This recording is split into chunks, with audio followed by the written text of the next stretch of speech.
हमारे शरीर में 7 चक्र हैं। वैसे तो और बहुत सारे हजारों चक्कर रहते हैं छोटे छोटे, लेकिन मुख्यतः मेन 7 चक्कर रहते हैं। पहला जो चक्कर रहता है हमारा नीचे से शुरू हो जाता है, मूलाधार चक्कर। ठीक हमारे अनस है गुदा के ठीक पीछे रहता है। जितने भी हमारे चक्कर रहते हैं ये सारी हमारे रीढ़ की हड्डी पर स्थित रहते हैं। तो सबसे पहले मूलाधार चक्कर रहता है, उसके बाद में स्वादिष्ठान चक्कर आता है। हमारे जनेंद्रियाँ हैं, रिप्रोडक्टिव सिस्टम है, उसके पीछे रीढ़ में होता है स्वादिष्ठान चक्कर। फिर उसके अंदर नाभि के अंदर हमारा मणिपुर चक्कर आता है, जो कि ठीक हमारी नाभि के पीछे रहता है, जो एक अग्नि का भी प्रतीक माना जाता है। फिर हमारे हृदय के अंदर, हृदय के पास में हमारा अनाहत चक्कर है। फिर इसके बाद में ऊपर हमारा विशुद्धि चक्कर आता है, आज्ञा चक्कर, और फिर उसके बाद में यहाँ पर हमारा सहस्रार चक्कर की स्थिति रहती है। तो इस तरह से हमारे शरीर में ये 7 रीढ़ की हड्डी में चक्कर रहते हैं, जो कि इस पिक्चर में जैसे दिखाया गया है इस प्रकार से प्रत्येक चक्कर की स्थिति रहती है, जो कि हमारे सारे जीवन को प्रभावित करता है। यही जो चक्कर हैं आध्यात्मिक तरीके से हमारी चीज़ डिटरमाइन करते हैं, हमारे मेंटल स्टेटस को डिटरमाइन करते हैं। इसी प्रकार से हमारा जो जीवन है सारा इन्हीं से ही प्रभावित रहता है। हमारी जिस प्रकार की मन की स्थिति होती है वैसे ही हमारा जीवन हो जाता है, वैसे ही हमारे शरीर में बीमारियां लग जाती हैं, वैसे ही हमारा उत्थान होता है और वही उसी प्रकार से पतन होता है। हम इन अपने चक्रों के द्वारा स्वतः ही ये निर्धारित कर सकते हैं, यह पता लगा सकते हैं कि हमारा मेंटल तरीके से या आध्यात्मिक दृष्टि से हमारा कितना उत्थान हुआ है या पतन हुआ है, या संसारिक उसमें ही हम प्रसूत में घुसे रहते हैं, जिसमें कि हमारे अनेक प्रकार से विकार हमें घेर लेते हैं, टेंशन पैदा हो जाते हैं, बीमारियां पैदा हो जाती हैं। तो इस प्रकार से जैसे हमारे शरीर के अंदर चक्कर है, उसी प्रकार से हमारा आध्यात्मिक लेवल है, हमारा मेंटल लेवल है, उसी चीज़ को डिटरमाइन करता है कि आप ज़िंदगी में कितनी तरक्की करेंगे या कितने विफल रहेंगे या सफल रहेंगे। तो कई बार ये देखा जाता है कि पैसे की दृष्टि से आदमी अपने आप को सफल मानता है, लेकिन हकीकत ये होती है सफल नहीं होता। इतनी बीमारियों से ग्रसित हो जाता है कि उस पैसा भी उसके कोई काम नहीं आता, और आदमी कहने लग जाता है कि ये सारा पैसा कोई मेरा ले ले और मुझे कोई स्वस्थ कर दे। तो इसलिए एक समन्वय स्थिति, एक मध्य मार्ग चुनकर अपने जीवन को आगे बढ़ाएं तो उसका एक आनंद रहेगा। पैसा बहुत होते हुए भी आनंद नहीं ले सकता, और किसी के पास पैसा नहीं होता वो जीवन में खुश रहता है, आनंद रहता है।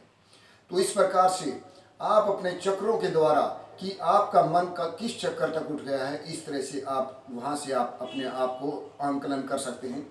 क्योंकि आप दूसरे से झूठ बोल सकते हैं, लेकिन आप स्वयं से झूठ नहीं बोल सकते।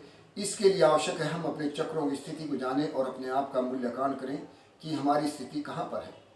सबसे पहले मूलाधार चक्कर है, जो हमारा नीचे अनस गुदा के पीछे रीढ़ की हड्डी में है। वो हमारा पृथ्वी तत्व का भी घोतक है, कि वो पृथ्वी तत्व है जहाँ से सब चीज़ों की हमारी पैदाइश होती है, प्राप्ति होती है। उसके अंदर जब तक आदमी का मन उसमें पड़ा रहता है तो आदमी दूसरे का खाने पीने का, लालच का, किसी का ग्लटनी करने का, किसी को मारने का, पीटने का, जो भी सामान मिल जाए खाने पीने का इत्यादि का, करप्शन का, तो तमाम चीज़ों को ही वह अपने मुख्यतः उन चीज़ों को मानता है। ऊपर से चाहे भले ही वह दिखावा करता रहे, तो जब तक हमारा इन चीज़ों में, खाने पीने की वस्तुओं में, दूसरे का मारने के, दूसरे को बर्बाद करने में, दूसरे से बदला लेने की स्थिति वगैरह में जब तक मन पड़ा रहता है, तो उसका जो स्थिति मन की है, उसका जो आध्यात्मिक लेवल है, उसका मानसिक लेवल है, वही मूलाधार चक्कर में पड़ा हुआ है।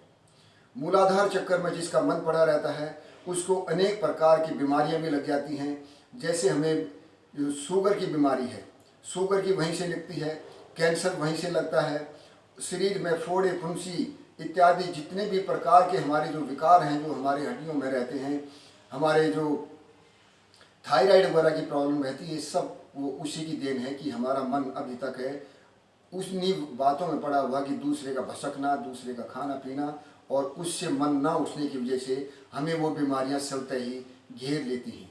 बहुत पैसा आपने बेईमानी से कमा लिया, लेकिन फिर उसके बाद में कोई बीमारी है, शुगर की है या और किसी तरह की जो बीमारी है, वो आपको घेर लेगी और पैसा भी आपके किसी काम का नहीं रहता है।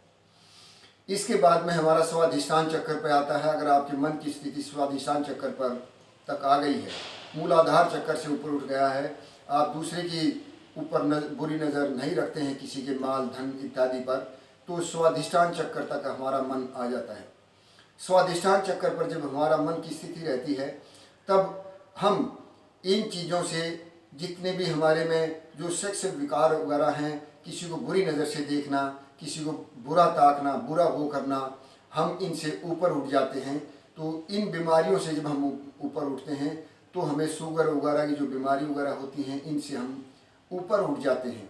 ये बीमारियां हमें नहीं होती हैं, क्योंकि जितने भी हमारे अंदर जो जल संबंधी विकार होते हैं, इसी कारण से हमारे उसमें लगते हैं। चाहे उसमें आपका प्रोस्टेट ग्लैंड हो या आपकी पथरी बनना हो शरीर के अंदर, या और कोई इस तरह से अंदर आपके विकार बनते हैं, या पेट के अंदर या और कोई कैंसर वगैरह सब्सटेंस बनता है, वो इसी की देन रहती है कि हमारा उसमें मन वहाँ तक पड़ा रहता है और वहाँ ना उठने के कारण हम अपने आप को, जीवन को बर्बाद कर लेते हैं। इसके बाद में हमारा अगर मन किसी के ऊपर हमारी बुरी नज़र नहीं है, खाने पीने का नहीं है, किसी के वस्तु लेने का नहीं है, हड़पने का नहीं है, तो इसके बाद में हमारा मन मणिपुर चक्कर पर आ जाता है, जिसको कि हम अग्नि चक्कर भी कह सकते हैं। वह सब चीज़ें वहाँ आते हुए भस्म हो जाती है। मणिपुर चक्कर इसलिए इसका नाम है क्योंकि यह मणियों का खजाना, यहाँ पर जिस प्रकार से मणियों के देश में मणिपुर ही इसलिए इसका नाम दिया हुआ है। यहाँ आते आते हमारे पास में संसार की धन दौलत वगैरह या संसार का वैभवता, जिसको कि हम आध्यात्मिक दृष्टि से देखते हुए बहुत इकट्ठा हो जाता है। उनको सुख दुख से, किसी के खाने पीने से, गलटनिंग से, किसी की बुरी वस्तु, किसी की उस पर नज़र रखने से आदमी ऊपर उठ जाता है और वह एक किसी को अगर आशीर्वाद दे दे तो वह फलीभूत होता है। घर पर कोई साधु आता है, हम आम तौर पर उसको धमका देते हैं कि भागो यहाँ से, निकलो यहाँ से। साधु कहता है बच्चा तेरा कल्याण हो, क्योंकि ना वह बुरा मानता, क्योंकि उसकी सब इच्छाएं भस्म हो चुकी होती हैं। उसका जो मानसिक लेवल है, आध्यात्मिक लेवल है, मणिपुर चक्कर तक पहुँचा होता है। इसलिए अपने आप को आप देखिए, कोई आपको बुरा कह रहा है, डांट रहा है, या और कोई आपके साथ में घटना घट रही है, तो उसको एकदम से भस्म करें, उसको समाप्त करें और आपको एहसास होगा कि आप इन संसारिक चीज़ों से ऊपर उठ गए हैं। क्योंकि संसार का सुख दुख तो रहता है, लेकिन इससे ऊपर उठने की स्थिति हमें अपने मणिपुर चक्कर से महसूस होती है कि हम किस स्थिति में आ गए हैं। तो इसलिए साधु अगर किसी को अभिशाप भी दे देता है, वो भी बुरा लगता है, या कई बार आम आदमी भी अभिशाप दे देते हैं, तो मणिपुर चक्कर भी होता है। यह नेगेटिव भी हो सकता है और पॉजिटिव भी। जिसने बचपन में बिस्टा वगैरह खाई हों, या जो तांत्रिक वगैरह होते हैं जो दूसरों को करते हैं, तो उनका नेगेटिव यह हो जाता है। क्योंकि इसके बाद में हमारे नेगेटिव और पॉजिटिव जो चीज़ें होती हैं यहीं से होती हैं कि हम किसके ऊपर नेगेटिव नज़र रखे हुए हैं, पॉजिटिव नज़र रहते हैं। तो इस तरह से हमारा उत्थान और पतन नेगेटिव और पॉजिटिव से हो जाता है। नेगेटिव वाले से समाज घृणा करने लग जाता है, और पॉजिटिव वाले जिसका दिमाग रहता है उसको भगवान सब उसको अपने सिर माथे पर बैठा लेते हैं।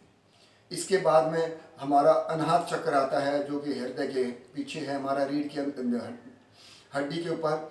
अनाहत चक्र में आप क्षमा और दान करने लग जाते हैं, क्षमा करते हैं या माफ़ कर देते हैं किसी को भी, तो आपके अंदर वो भावना आ जाती है कि मैं, किसी ने आपको मारा उसको क्षमा कर दिया, किसी ने आपको नहीं दिया तो क्षमा कर दिया।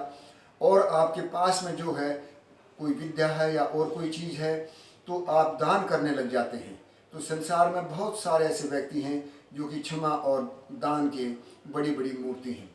अब एक घटना है एंशियंट मारिनर की, एक पुराना नाविक की एक घटना है जो कि बड़ी मशहूर है कि वह बड़ा क्रूर था। वह नाव के द्वारा समुद्री व्यापार करता था। एक बार समुद्र में गया और उसके साथ में दूसरे नाविक भी थे जो उसकी नाव को, उसके जहाज़ को खे रहे थे, चला रहे थे। वहाँ पर देखा कि एकदम से हवा बंद हो गई, नॉर्थ वेस्ट विंड चलने लग गई और साउथ विंड चलने लग गई और उसका जहाज एकदम से उनकी वजह से साउथ दिशा में जाने लग गया। और वहाँ पर उसके जहाज के ऊपर, उसकी नाव के ऊपर एक अल्बाट्रॉस का नाम का एक पक्षी आया, वह बैठ गया। उसने सोचा कि यह इस पक्षी के कारण ही मेरा दुर्भाग्य शुरू हुआ है, और वह साउथ पोल की तरह जाने लगा। उसको गुस्सा आया कि इसके कारण मेरा दुर्भाग्य हुआ है। उसने उस पक्षी को मार दिया। मारने के बाद में एकदम से हवा थम गई और चारों साइड में साउथ पोल के किसी पहाड़ी के पास में उसकी नाव टिक गई, और ना दाएं हो ना बाएं, और चारों तरफ से मछलियाँ मरी हुई पड़ी थी, बदबू आने लग गई। जो नाविक थे उन्होंने कहा कि ये सारा और ज़्यादा दुर्भाग्य है, इसने इस पक्षी को, अल्बाट्रॉस को मारा है, इस वजह से हमारा दुर्भाग्य शुरू हुआ है। उन्होंने वह उस पक्षी को, उस अल्बाट्रॉस को, उसके मरे हुए को गले में डाल दिया, और वह बड़ी घृणा करता था हर किसी से। लेकिन चारों तरफ देखा, पानी भी नहीं रहा, कि चारों तरफ समुद्र में पानी है लेकिन पीने के लिए कुछ नहीं है। Water water everywhere water, but there is no single drop of water to drink, कि पानी पीने के लिए भी नहीं था। मछलियाँ सड़ रही थी, दुर्गंध आ रही थी। एक बार वह नीचे समुद्र में मछलियों की तरफ देख रहा, जो नीली पीली हरी मछलियाँ उसमें घूम रही थी। उनको उनके ऊपर दया आई, और उन्होंने कहा कि देखो भगवान ने क्या इसमें भी एक अच्छी चीज़ दी है। उसके बाद में जैसे उसके मन में एक अच्छा भाव आया, क्षमा का आया, माफ़ का भाव आया, एकदम से वह पक्षी उसके गले में था, टूट के गिर गया। और उसी टाइम पर नॉर्थ विंड की हवा चलने लग गई और जहाज़ वहाँ से चल पड़ा। उसके बाद में नाविक ने, बारिश हुई, पानी मिला, उसके बाद में नाविक का जीवन बदल गया। और उसने उस अल्बाट्रॉस से सीखा कि हम हर किसी को गलत ना समझें। कोई मूर्ख आदमी, गंदा भी आदमी आपके भाग्य में साथ दे सकता है, जो कि बीच में आपके अंदर आया है। तो आकर उसने सारा जो सामान था जहाज़ का वो छोड़ दिया, और वहाँ पर एक वेडिंग हो रही थी समुद्र के किनारे, वो वहाँ गया और उन्होंने सबको कहा कि क्षमा दान, किसी को क्षमा करना, माफ़ देना, माफ़ी करना, यह सबसे बड़ा दान है। और दया का दान, सबसे हर किसी पर दया करो। इस प्रकार से उसका जीवन बदल गया। जब हमारा अनाहत चक्र जागृत होता है तो हमारे दिल के अंदर एक क्षमा और दान की भावना आ जाती है। उसके बाद में हमारा विशुद्धि चक्र आता है, जो कि हमारा कंठ में है। यह विशुद्धि चक्र जब हमारा जागृत होता है, तब उसके अंदर हमें भावना आती है कि जो अच्छे गायक हैं, अच्छे वक्ता हैं, जिनको कि अच्छे वकील हैं, साइंटिस्ट हैं, तो इनमें एक अच्छी भावना आ जाती है। एक अच्छे वक्ता होते हैं जो सत्संग करते हैं, उनका विशुद्धि चक्र जागृत हुआ होता है। हमारा वहाँ पर जब आता है तो हमारे मन से, हमारे दिमाग से कोई संसार के लिए अच्छी बातें निकलती है, संसार के कल्याण के लिए बातें निकलती हैं। किसी का खाने पीने की बातें नहीं निकलती, किसी का भसकने की नहीं निकलती। हमारा सबका कल्याण की भावना आने लगती है, सरस्वती मुँह से हमारे निकलने लगती है। इस प्रकार से आगे जब हमारा आज्ञा चक्र जागृत होता है तो नई नई चीज़ें जागृत होती हैं। आज्ञा चक्र से जैसे हम महात्मा गांधी लें, आइंस्टाइन लें, बड़े बड़े साइंटिस्ट लें, बड़े वकील लें, जो कि नई नई खोज निकालते हैं, तो उनका ये आज्ञा चक्र जागृत होता है। तो तब हमें संसार के भलाई के लिए, अपने लिए कुछ नहीं होता, संसार के मात्र भलाई के लिए उसमें रखते हैं।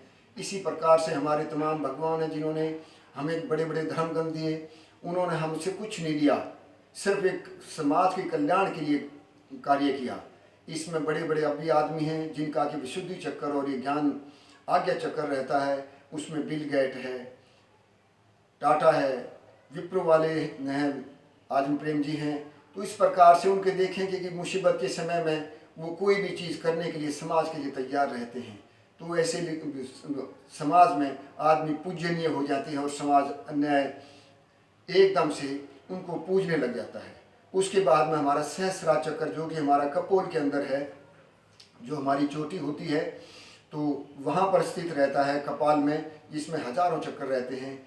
वो चक्र जागृत होने के बाद में हम संसार से मुक्त हो जाते हैं और हमें कोई सुख दुख नहीं रहता। ब्रह्म की अवस्था आ जाती है, जैसे ब्रह्मा को कोई दुख नहीं होता। तो इसी प्रकार से हम दुखों से ऊपर उठ जाते हैं। लेकिन इसमें कई बार ये भी होता है कि हमारे क्रॉस चक्र जागृत हो जाते हैं। जैसे बिगनिंग में जितने भी बड़े बड़े IAS अफसर हैं, बड़े साइंटिस्ट हैं, या और कोई हैं, काफ़ी नेता भी आ जाते हैं, काफ़ी वकील भी आ जाते हैं, इंजीनियर भी आ जाते हैं, जिनका कि विशुद्धि या आज्ञा चक्र जागृत हो जाता है उनका अपनी तपस्या, अपनी मेहनत के द्वारा, और वो हो जाता है। लेकिन वो कर्त भी हो जाते हैं, तो उनमें ये विशुद्धि चक्र, आज्ञा चक्र और हमारा स्वाधिष्ठान चक्र है और मूलाधार चक्र का, इनका भी आपस में क्रॉस हो जाता है, एक दूसरे से वो हो जाते हैं। ऐसे आदमी बहुत ज़्यादा खतरनाक हो जाते हैं। अब जैसे मुंह में राम बगल में छुरी वाली बात हो जाती है। जैसे बहुत सारे ऐसे कुछ पंडित भी मिल जाते हैं जो कि धूर्त किस्म के आदमी को गुमराह करके धन संपत्ति करते हैं। इसी प्रकार से हर एक प्रोफेशन में उसमें मिल जाते हैं, चाहे कोई नेता हो या कोई ब्यूरोक्रेट्स हो या और कोई हो, तो उनमें ये चक्कर जागृत होने के बाद में लोगों को अपनी बातों से बहला के और उनके मन में छुरी वाला काम रहता है, उनका स्वाधिष्ठान और जो हमारा मूलाधार चक्र है, इनके क्रॉस उससे, जैसे फार्मूले होते हैं साइंस में कि एक फार्मूले से दूसरा भी हो जाता है, इसी प्रकार से हमारे शरीर के अंदर हैं ये जो चक्र जागृत होते हैं। इन चक्रों के जागृत होने से हमारा सारा उथल पुथल जीवन का हो जाता है और वो व्यक्ति आखिर में बहुत दुखी होते हैं और बड़ी उनकी दुर्गति होती है जो इस तरह से करते हैं। इसलिए प्रत्येक चक्कर के अपने महत्व को जाने कि आप कहाँ तक पहुँचे हैं और देखें आपका कल्याण ही कल्याण हो और आपका कल्याण ही कल्याण होगा। जितना ऊपर उठते जाएंगे उतना ही आपका कल्याण होगा, समाज का कल्याण होगा, लोगों की भावना की, अच्छे की भावना की, अच्छे कर्म करने की, सबका भला करने की आपकी अंदर से एक ऑटोमेटिक आवाज़ आती जाएगी, आपके कर्म वैसे हो